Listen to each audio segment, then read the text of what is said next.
अस्सलाम वालेकुम दोस्तों, एमआई स्टोरी में खुशामदीद। प्यारे दोस्तों, एक दफा का जिक्र है कि किसी गांव में एक लालची और जालिम जमींदार रहा करता था।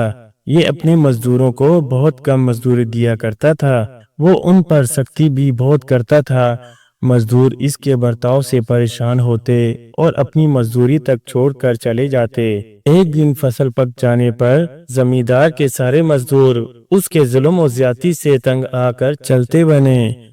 उसे खुद अपना पका हुआ अनाज अकेले काटना पड़ा। गर्मी का मौसम था। वो कई घंटे काम कर चुका तो एक बोना आया।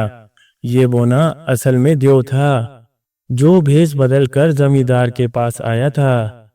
मगर जमींदार को इस बात की खबर न थी। तुम मुझसे कुछ काम कराना चाहते हो? जमींदार ने अजनबी को मुड़ कर देखते हुए कहा।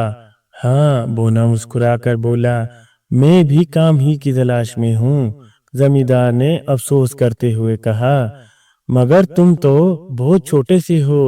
बोना बोला, मेरे छोटे होने पर ना जाओ, मुझ में ताकत बहुत है। जरा अपनी दरांती दे कर देखो। जमींदार ने दरांती देते हुए कहा, मगर भाई, कहीं आपको कट ना लग जाए। उसने सोचा, इस बोने से दरांती भला कैसे चलेगी। मगर उसको बड़ी हैरानगी हुई जब बोने ने सुरीली आवाज में ये गीत गाया, छपा छप कटाकट कटाकट कटे खेत जल्दी जल्दी कटाकट कटाकट। फिर उसने छपा छप दरांती को चलाना और कटाकट खेत को काटना शुरू किया। जमींदार काफी तेज काम करने वाला आदमी था, मगर इतनी तेजी से काटना तो उसके बस की बात न थी। बोने ने पूछा, कहिए, मेरे बारे में आपकी क्या राय है? जमींदार ने कहा, भाई, मेरी राय में तो तुम बहुत ही अच्छा काम करते हो। बोना रुक गया। उसने मुस्कुराकर पूछा, अगर कल तक तुम्हारा सारा खेत कट जाए तो तुम मुझे क्या दोगे? जमींदार ने कहा, मैं तुम्हें 3 आदमियों की मजदूरी दूंगा। बोना हंसा। उसने कहा, मुझे मजदूरी नहीं चाहिए, मैं तो बस थोड़ा सा अनाज चाहता हूँ। जमींदार ने पूछा, कितना अनाज? बोना बोला, अनाज जितने गट्ठे में अपने पीठ पर एक दफा में उठा कर ले जा सकूं। मुझे मंजूर है, मुझे मंजूर है। जमींदार ने हंसकर बोला। उसने सोचा कि ये सौदा तो सस्ता ही रहेगा।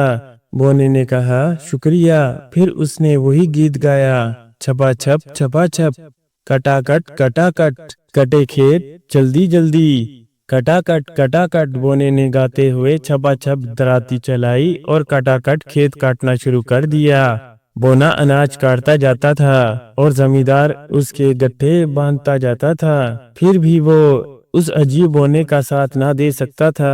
बोने ने कहा, तुम बहुत सुस्त हो। ये कहकर उसने दराती एक तरफ को डाल दी। वो गट्ठे बांधने में जमींदार की मदद करने लगा।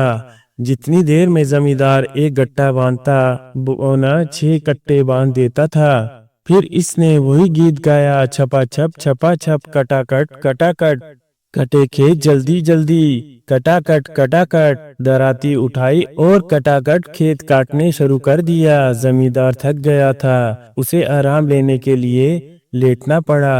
थोड़ी सी देर में उसकी आंख लग गई। वो अगली सुबह तक सोता रहा। जब वो उठा तो उसने अपनी आंखें मली। उसे ये देखकर बड़ी हैरानगी हुई कि सारा खेत कट चुका था और अनाज के गट्टे भी बंद गए थे। बोना दौड़ता हुआ उसके पास आया।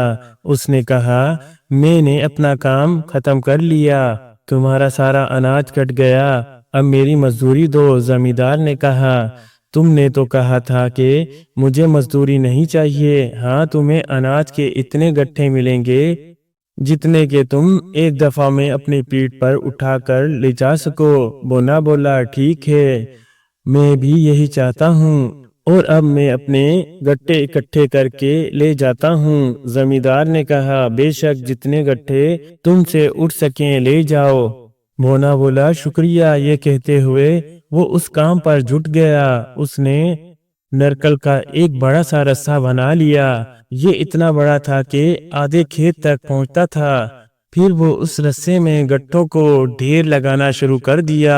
जमींदार ये देखकर हंस रहा था। बोना बोला, आज तुम बहुत खुश हो। जमींदार ने कहा, मेरी हंसी किसी तरह रुक नहीं रही। तुम इतना बड़ा गट्टा बना रहे हो, तुमसे ये उठ सकेगा? तुम इसे ले जा सकोगे? बोना बोला, मुझसे ये ना चल सका तो मैं इसे यहीं छोड़ दूंगा। वो बराबर गट्ठे उठाता रहा। उसने सारे गट्टे इकट्ठे करके ढेर लगा दिया। फिर उसने एक बड़ा सा गट्ठा बनाया और अपनी पीठ पर रख लिया। जमींदार को ये देखकर बड़ी हैरानगी हुई। कुछ देर तो उसके मुंह से बात तक ना निकली। फिर उसने कहा, क्या तुम मेरा सारा अनाज ले जाओगे? बोना बोला, यही तय हुआ था। तुम इस पर राजी हो गए थे कि एक दफा में जितना अनाज उठा सको उठा ले जाओ। जमींदार ने कहा, मुझे क्या खबर थी कि तुम इतने ताकतवर हो। तुम सारा अनाज ले गए तो मैं तो कहीं का ना रहूंगा। तुमने यही कहा था, तुम्हें अपनी बात पर कायम रहना चाहिए। बोने ने कहा और वो गट्ठा लेकर फाटक तक चला गया। वो इतने बड़े गट्ठे को इस आसानी से लिए जा रहा था जैसे कोई 100 ग्राम वजन का गट्ठा ले जाता है। जमींदार चिल्लाकर बोला, वापस आओ, वापस आओ, तुम मेरा अनाज ना लेके जाओ। मैं तुमको सोना देने के लिए तैयार हूँ। बोने ने गट्ठा रख दिया। उसने पूछा, तुम मुझे कितना सोना दोगे? जमींदार ने कहा, तुम मेरे घर चलो, इस बात को वहीं तय कर लेंगे। बोना बोला, अच्छा। ये दोनों घर गए। जमींदार ने एक कोने में से अशर्फियों की एक थैली निकाली। उसने कहा, मैंने ये रकम पैसा पैसा करके जोड़ी है, तुम ये ले लो और अनाज मेरे बाल बच्चों के लिए छोड़ दो। बोना हंसा और बोला, मुझे मालूम है कि ये रकम तुम्हारे हाथ कैसे आई।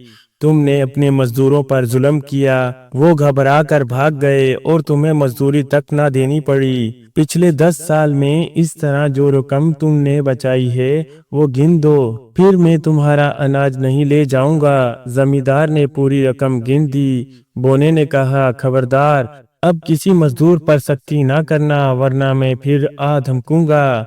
अगर तुम अपने जुल्म पर पछताते हो तो मेरे साथ चलकर अपने मजदूरों की मजदूरी को जो तुमने मारी है इन्हें बांट दो। जमींदार ने कहा, मैं कान पकड़ता हूँ, अब कभी गरीबों का हक नहीं मारूंगा, कभी गरीबों के साथ जुल्म का बर्ताव नहीं करूंगा। मैं बड़ी खुशी से तुम्हारे साथ चलने को तैयार हूँ। बोने ने शर्फियों की थैली हाथ में ली, जमींदार को पीठ पर लादा और चल दिया। आधी रात को वो दोनों हर एक मजदूर के घर गए और बोने ने जमींदार के हाथों हर एक की मजदूरी चुपके से उसके तकिए के नीचे रखवा दी। सुबह को मजदूर सोकर उठे तो सबको अपनी मजदूरी मिल गई थी। वो सब बहुत खुश हुए। महंगाई के दिनों में ये रुपया पाकर उनके घरों में तो मानो ईद ही आ गई। जमींदार भी अपने किए पर बहुत पछताया। उसने अपने मजदूरों पर फिर कभी सख्ती नहीं की। वो हर मजदूर की पूरी मजदूरी अदा करता रहा। वो नहीं चाहता था कि ताकतवर बोना दोबारा उसके खेत पर आ जाए। प्यारे दोस्तों, कहानी अच्छी लगे तो लाइक सब्सक्राइब जरूर कर दिया करें। शुक्रिया।